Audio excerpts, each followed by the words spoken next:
EVM के लिए भी तथ्य छुपा के झूठे एफिडेविट सुप्रीम कोर्ट में फाइल कर रहे हैं, लेकिन इसमें सुप्रीम कोर्ट ने इलेक्शन कमीशन की चोरी पकड़ ली। ईवीएम भी भारत के संविधान के खिलाफ, भारत की जनता के खिलाफ और भारत के कानून के खिलाफ, जो अभी पार्लियामेंट का कानून है उसके खिलाफ एक अपराध है, धोखा है ईवीएम। ये जो मनुवादी लोग हैं और जो ये आरएसएस और बीजेपी के लोग हैं, इन्होंने इलेक्टोरल बॉन्ड का ये क्राइम किया था, जिसको सुप्रीम कोर्ट ने क्राइम डिक्लेयर किया है। जो अडानी अंबानी जैसे चोर और बदमाश लुटेरे 1000 करोड़ दे, 2000 करोड़ दे या 10,000 करोड़ दे, उसकी भी आइडेंटिटी नहीं डिस्क्लोज की जाएगी। ये शरारत, ये बेईमानी, ये क्राइम सरकार ने किया था, जिसके ये पॉलिटिकल पार्टी क्योंकि जीत रही है या हमारे फ्रॉड करने में मदद करेगी, इसलिए हम इसको पैसे से भर दें।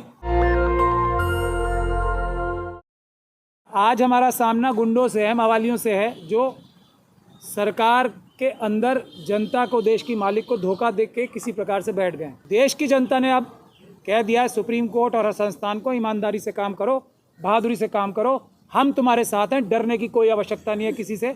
अब इसलिए ये फैसला है। और अब ये फैसला क्या है, मैं उसी देश की जनता के मालिकों को उनकी आम भाषा में, उनके समझ में आने वाले तरीके से बताना चाहता हूँ। संविधान को तोड़कर, संविधान का उल्लंघन करके, गैर संवैधानिक तरीके से ये जो मनुवादी लोग हैं और जो ये आरएसएस और बीजेपी के लोग हैं, इन्होंने इलेक्टोरल बॉन्ड का ये क्राइम किया था, जिसको सुप्रीम कोर्ट ने क्राइम डिक्लेयर किया है, संविधान के विरोध में डिक्लेयर किया है, संविधान के उल्लंघन में डिक्लेयर किया है। जो बाकी कानून होते हैं आईपीसी वगैरह, ये पार्लियामेंट पास करती है। संविधान तो हमारे देश की जनता ने पास किया है, तो संविधान की खिलाफत करना सबसे बड़ा अपराध होता है। तो सबसे बड़ा अपराध सुप्रीम कोर्ट ने देश की जनता के हौसला देने पर घोषित किया है। दो इश्यूज थे। एक इशू ये है कि जो पॉलिटिकल पार्टीज़ हैं उनको चंदा लेना भी आवश्यक है। जो लोग उन्हें चंदा देते हैं, ये सरकार ने क्या क्राइम किया वो बता रहा हूँ, उनकी आइडेंटिटी छुपानी। जो लोग अपोजिशन पार्टीज़ के, छोटी पार्टीज़ को जो चंदा देते हैं, उनकी पहचान छुपानी नितांत आवश्यक है। इसी जो संवैधानिक और कानूनी जो एक प्रोविजंस हैं, उसके तहत ही 20,000 रुपये तक कोई अगर किसी पॉलिटिकल पार्टी में देगा तो उसका डिस्क्लोज करना ज़रूरी नहीं है, ये बताना ज़रूरी नहीं है कि किसने पैसे दिए, ताकि उसकी आइडेंटिटी छुपा के रखी जाए। ये एक महत्वपूर्ण कार्य है देश की डेमोक्रेसी चलाने, वो बचाने के लिए उसके साथ, इस प्रोविज़न के साथ धोखाधड़ी करके जो अडानी अंबानी जैसे चोर और बदमाश लुटेरे, इनके जो क्रिमिनल्स हैं, जो इंडस्ट्रीज़ की शक्ल में नज़र आते हैं, उनका प्रावधान, ये 20,000 रुपये वाले प्रावधान के साथ जोड़ के इन्होंने ये कहा कि कोई 1,000 करोड़ दे, 2,000 करोड़ दे या 10,000 करोड़ दे, उसकी भी आइडेंटिटी नहीं डिस्क्लोज की जाएगी। ये शरारत, ये बेईमानी, ये क्राइम सरकार ने किया था, जिसको एंटी कॉन्स्टिट्यूशनल सरकार ने घोषित, सुप्रीम कोर्ट ने किया है घोषित। ये महत्वपूर्ण बात है समझ। ये सारे इलेक्टोरल बॉन्ड एसबीआई के ज़रिए ही इशू किए जाने, कोई भी कंपनी को एसबीआई में जाना। पहली महत्वपूर्ण बात, जिस प्रकार से एसबीआई को डायरेक्शन दी गई है अभी, और इलेक्शन कमीशन को डायरेक्शन दी गई है, और इलेक्शन कमीशन ने आज भी इस जजमेंट में भी साफ तौर पर लिखा है, मैं आपको पढ़ के भी सुनाऊंगा, कि सुप्रीम कोर्ट में छल कपट करने की कोशिश की, तथ्य छुपाने की कोशिश की, तो वो ईवीएम के लिए भी तथ्य छुपा के झूठे एफिडेविट सुप्रीम कोर्ट में फाइल कर रहे हैं। लेकिन इसमें सुप्रीम कोर्ट ने इलेक्शन कमीशन की चोरी पकड़ ली, वो भी मैं आपको पढ़ के सुनाना चाहता हूँ। ये देखिए, एक 2017-18 में जजमेंट आई थी, इंटरिम ऑर्डर जो 2019 में किया था कोर्ट ने, उसमें ये कहा था कि जो इलेक्शन कमीशन है वो जितनी भी पॉलिटिकल पार्टीज़ के जितने भी इलेक्टोरल बॉन्ड्स आए हैं उनका डेटा कलेक्ट करेगी और सुप्रीम कोर्ट को बताएगी। चुनाव आयोग के वकील ने धोखाधड़ी करके सुप्रीम कोर्ट के साथ क्या बोला, ये मैं आपको पढ़ के सुनाना हूँ। ये पेज है 149, 150 जो जजमेंट का है।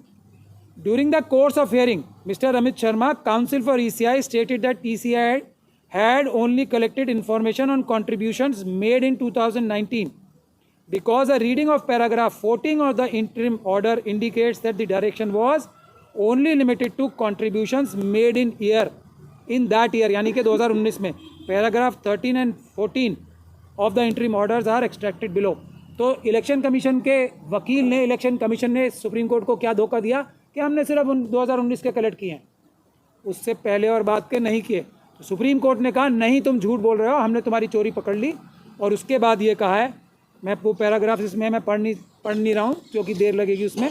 Paragraph 14 of the interim order, ये 218वां पैराग्राफ है जजमेंट का, of the interim order does not limit the operation of paragraph 13, जिसमें paragraph 13 contains a direction in unequivocal terms to political parties to submit particulars of contributions received by electoral bonds to the ECI. Paragraph 14 only prescribes a timeline for submissions of particulars of contributions when window for electoral bonds was open in 2019. तो ये fraud करने से supreme court के साथ election commission नहीं डर रहा है, तो ये अपराधी हैं या कौन है? ये सुप्रीम कोर्ट ने उनका अपराध पकड़ के हाईलाइट किया कि झूठ मत बोलो तुम, हमारा ऑर्डर कुछ और था, सब कुछ देने का था। तो एक तो सब कुछ देने का आदेश किया। दूसरा, अब इसमें महत्वपूर्ण बात क्या है, आप सब लोग भी तैयार हो जाइए और हम लोग भी तैयार हो रहे हैं। दो चीज़ें महत्वपूर्ण हैं। मार्च के महीने में जब 3 हफ्ते पूरे हो जाएंगे,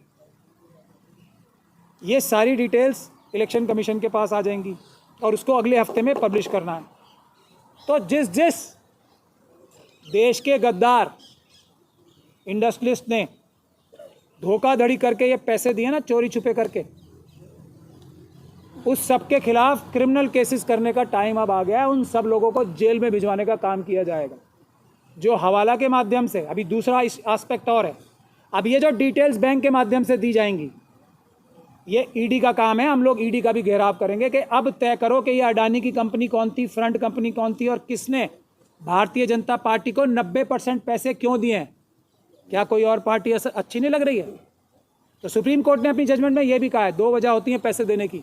एक होती है किसी पॉलिटिकल आइडियोलॉजी से लगाव, और दूसरा होता है चोरी, कि ये पॉलिटिकल पार्टी क्योंकि जीत रही है या हमारे फ्रॉड करने में मदद करेगी, इसलिए हम इसको पैसे से भर दें ताकि ये गलत या सही येन केन प्रकारेण फ्रॉड, धोखाधड़ी, चीटिंग करके सत्ता में आए और देश को लूट के हमें पैसा दे दे। 2 तरीके सुप्रीम कोर्ट में आम आदमी की भाषा में बता रहा हूँ। तो बुरी चीज़ ये नहीं है कि जो लोग अपनी आइडियोलॉजी की वजह से पैसे देते हैं, बुरी चीज़ ये है कि धोखाधड़ी करने से देश की जनता को लूट कर पैसा चुराने की वजह से पैसे दिए जाते हैं, और उसमें अडानी, अंबानी और उन जैसे बहुत सारे लोग अब पकड़े जाएंगे। देश की जनता और जो हमारे जागरूक नागरिक हैं, डेटा एनालाइज करने के लिए तैयार हो जाएं। इस काम पे हमने फ़ौरन लग जाना है, और एक एक बीजेपी और आरएसएस के व्यक्ति को जिसने इलेक्टोरल बॉन्ड के माध्यम से और दूसरे माध्यमों से चोरी की है, ऐसे लोगों से फ़ायदे उठाए हैं, उनको पकड़ के जेल में भिजवाने की कार्रवाई हम करेंगे। या दूसरी बात यह है कि ये तो हो गई सिर्फ जो बातें नज़र आ रही हैं इलेक्टोरल बॉन्ड के थ्रू। एक बड़ी मुहिम देश में इस बात की भी चलनी चाहिए, कौन कौन से आरएसएस के व्यक्ति ने अपना पैसा पिछले कुछ सालों में, 10 सालों में बढ़ाया है बीजेपी के, उसके लिए भी हम जनता से आह्वान करते हैं।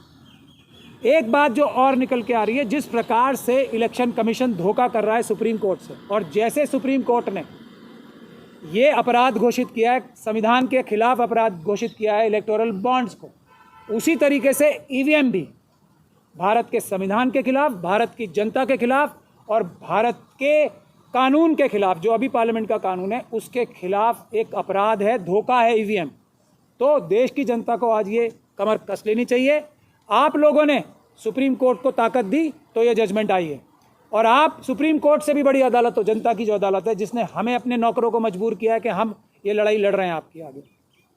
तो आप तैयार हो जाओ। ईवीएम का भी आप लोग गुजारिश करो सुप्रीम कोर्ट से कि फैसला करो, वो भी अपराध है, वो भी गुनाह है, वो भी संविधान के खिलाफ अपराध है। तो जनता को अपना आंदोलन और तेज कर देना चाहिए ताकि सुप्रीम कोर्ट को और हिम्मत आए और वो और बहादुरी बड़े फैसले कर सके।